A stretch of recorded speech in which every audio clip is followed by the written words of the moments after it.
Hello, I'm Jeff Groves, And I'm Ann Loader. and welcome to this month's edition of Police Beat. This month we're going to be covering a variety of topics in our show. The first topic we're going to cover are parking violations that a lot of the public doesn't realize they may be violating, and they may be surprised to get a parking ticket on the front of their windshield when they come out in the morning or after work. Another person with us on this month's show will be Brant Keeney of Poudre Communications Center. We'll talk briefly about those funny stickers that you see on some of the city vehicles, the Eyes and Ears program of the city of Fort Collins. And finally, we're going to take you down to the dog track in Loveland, where we're going to show you the recent motorcycle recertification school that some of the officers of Fort Collins Police went through. But Jeff never wiped out on any of them. I don't think so. So stay with us. The first segment of this month's show is going to be dealing with parking violations, and if you should be fortunate enough to receive a parking violation from a City of Fort Collins police officer, you can expect a fine range of approximately $15 to $100. The first violation that a lot of people may not realize is expired license plates. You do not need to be driving your vehicle in order to be cited for that violation. If we discover a license plate on the street that is expired, we will write you for it. Second violation we'd like to talk to you about at parking is emissions.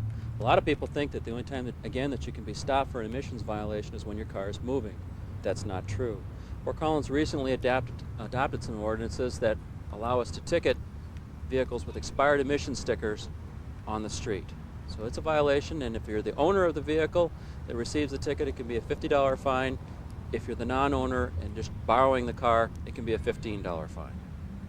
Another violation I see a lot and we get a lot of complaints about is parking within 5 feet of a driveway, a private road access or a private driveway. You need to leave at least 5 feet from your bumper to that driveway access. And in fact, the violation that you're seeing right now shows how difficult it would be if you're trying to back a car out of the driveway with someone who's blocking your driveway, even partially, as you're about to see. Jeff, why don't you explain to them the obedience to angle parking? Angle parking exists on some of the side streets in Fort Collins, and it generally gets a few more vehicles on the street, total number of cars parked, than if they're parallel parked. But the problem that we incur with angle parking is people who come in from the opposite direction and then try and angle park, essentially making a U-turn in the street to get into the parking space. The example that you're seeing here, these cars are parked almost dead in and would result in a summons being issued. The same thing would also hold true if you decided to back into a parking space. It comes under the same ordinance. You cannot do it. That puts you in a position that when you're pulling out of the parking space, you actually have to cross the wrong lane of traffic to get going the direction that you want to go. The next violation that I'm going to talk about is when you're parked on the wrong side of the street facing the wrong direction. It is illegal for you to cut across to go to the opposite curb line facing the wrong direction and stop there, or swerve over even to pick up your mail. That is a violation. That's a moving violation, but we also will write you a ticket if you leave your car parked the wrong way. Didn't I just see you stop at a mailbox just a minute ago? It must have been someone very similar to you. I'm sorry. I'm too angelic to do something like that. What's our next violation? Restricted zone violations. What we're talking about here is red zone violations, basically. And basically, if your car is anywhere within the red zone, it's a ticketable offense. How much do the officers generally allow before they issue a ticket? If you're more than roughly 20% of your car is within the red zone, you could be liable for a ticket. So the best thing to do is just stay totally away from the red zones with all parts of your car when you are attempting to find a parking space. An example we don't have for you today, because most people look like we're following the regulations on that violation, is you cannot park any closer than 15 feet to a fire hydrant.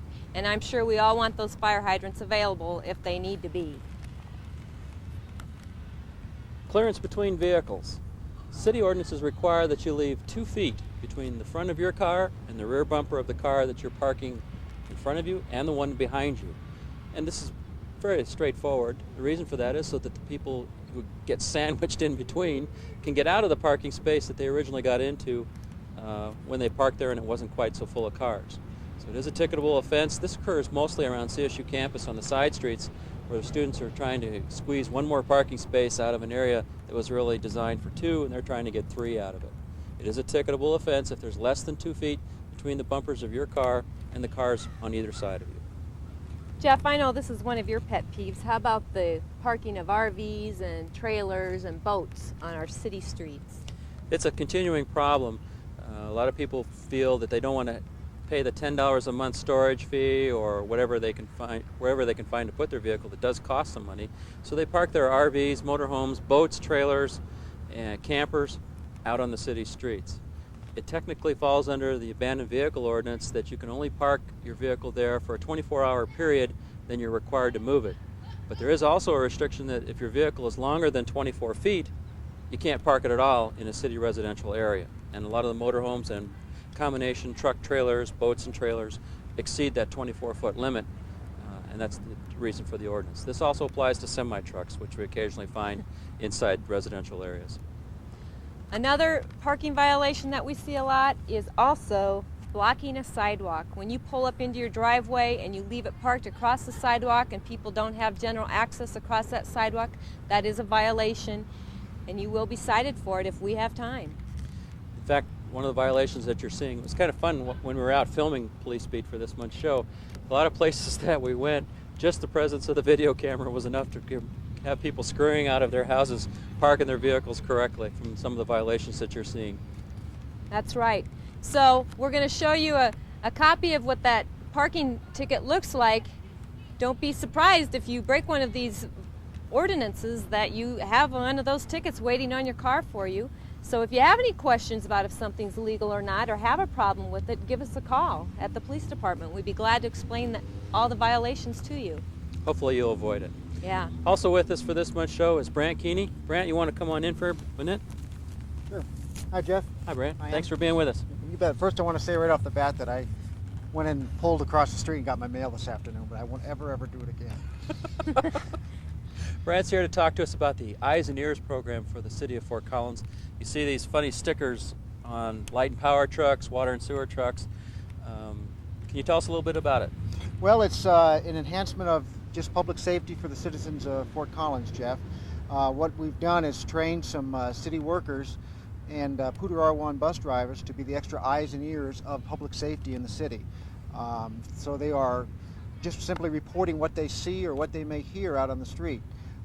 They go through special training programs. Myself and another dispatcher at the communication center conduct these on a regular basis with streets department, water department, as I said, the Poudre R1 school bus drivers, and just tell them what is important, what do we need to know, particularly in an emergency situation. If they see an accident, if they see someone fall and get hurt on the ice, what are the things we're going to be asking them so they know what to provide to their dispatchers who are going to talk to us. It just makes the whole program go a little bit faster. And also, it's a secondary safety program for children. We go out and teach the kids also in the schools with the help of Public Service Company and several other sponsors, where we tell them that if they are in trouble and they can't find a police officer or they can't find a fire station to go to, can't find a phone to call 911, that these are people that are trained and are equipped with two-way radios or with cellular telephones, that they can summon help and the child can be safe until the police can arrive and see to their welfare. Basically what you have is we've got probably 50 to 100 city vehicles, light and power, and maybe that many for water and sewer, and we've got 100 school buses that are out making runs every day all over the city limits and even in fact out onto the county roads, and that really is a lot of eyes and ears to see things that we didn't have before. Yes, and the transport buses also have those training also and have the stickers. We do not expect and we do not ask any of the participants, any of the other city workers, to get involved with any enforcement action or get involved at all. Just simply the eyes and the ears of public safety to let us know what we see. Particularly important, a lot of times the people working on the street department, the water department, they're in the residential areas during business hours where, as you know, many burglaries occur during daylight hours. Yes, they do. So if they see suspicious activity in the neighborhood, we tell them, we want to know about it. Don't hesitate calling us. We'd rather go out and find out that it was nothing than to take a report later that somebody actually got in and broke into a house or something. That's just one example. How long has this program been in existence? Nationally, it's been in existence about 15 years, and we've been doing it here in Fort Collins for about 5 years now. It was a previous program called Helping Hands, and it's just matured now into this, to join into this national project. Are we restricting the participation in this project to primarily quasi-government agencies, Poudre School District, City of Fort Collins, or is it open to any private businesses? It's open. We would be interested in expanding it, and certainly would consider that. The biggest example I can think of is Public Service Company. They're a huge sponsor in the entire Rocky Mountain region, up in Wyoming and all through their service area, where they're doing this in as many communities as they can. So if there is a private company that is interested, that has a lot of vehicles and drivers that are out, that might be interested in participating in the program, they can contact you? Yes, they can contact me at the police station, and myself or Monica Gavin, who's my partner in this program. We would certainly entertain that and explore it. We're always looking to expand it and make it better for everyone in the city. Great. Thanks for being with us, Brant. Thanks. Thanks, So long. Brant. We hope you enjoyed this month's show. As kind of closing, we'd like to remind you, of course, that the beginning Monday, August 26th, the children were back into school at Poudre R1 School District and at Colorado State University. But when that happened, that also activated all the school zones back in Fort Collins to the flashing yellow lights. We'd like to remind motorists, especially those without children, that those zones are in effect 3 times a day here in Fort Collins, that you need to be aware of that. Slow down, watch for the kids going to and from school, to and from lunch. So, Jeff, I hear you're pretty good on the motorcycle and that you guys have some pretty nifty stuff that you did for the camera guy the other day. Well, I don't know whether I'm really pretty good on the motorcycle, but as you're going to see here in just a few minutes, we had a motorcycle recertification class recently down at the dog track. And due to the difficult nature of the course, we took our bumps and bruises, believe us. And you're going to see that even the police dump the motorcycles occasionally. We had officers from Loveland Police Department and Fort Collins Police Department participating in this recertification class. What you're seeing is an officer attempting to go through a 14-foot circle and even a double set of circles. And there's only one way to get through these, and that is to lean the bike and actually turn your head around and look where you're going in the future rather than look where you are immediately. Otherwise, you're going to hit cones, as you see the officers are doing, and eventually it's such a tight turn that the bikes do go down. This is part of the recertification. Hopefully you don't want to do it very often, but it ends up, it is such a tough circle to make, and you have to do it exactly right or you can't make it. Some of the other things that you're going to see is like an intersection. The officer is going around a series of cones in a intersection-like situation. Each of those turns is the same, a 14-foot circle, essentially. That the officer has to continue to look where he's going to go, not where he is at the moment, or you won't make it through. Finally, you're going to see some cone weaves. These are 30-mile-an-hour cone weaves that the motorcycle is going through, and it's a reality check to try and go through these at those speeds without hitting one of them. And you'll see the bike swerve pretty drastically back and forth. In closing, we're going to leave you with a little bit more of the video of the motorcycle recertification set to some music. Thanks for joining us. We'll see you next month.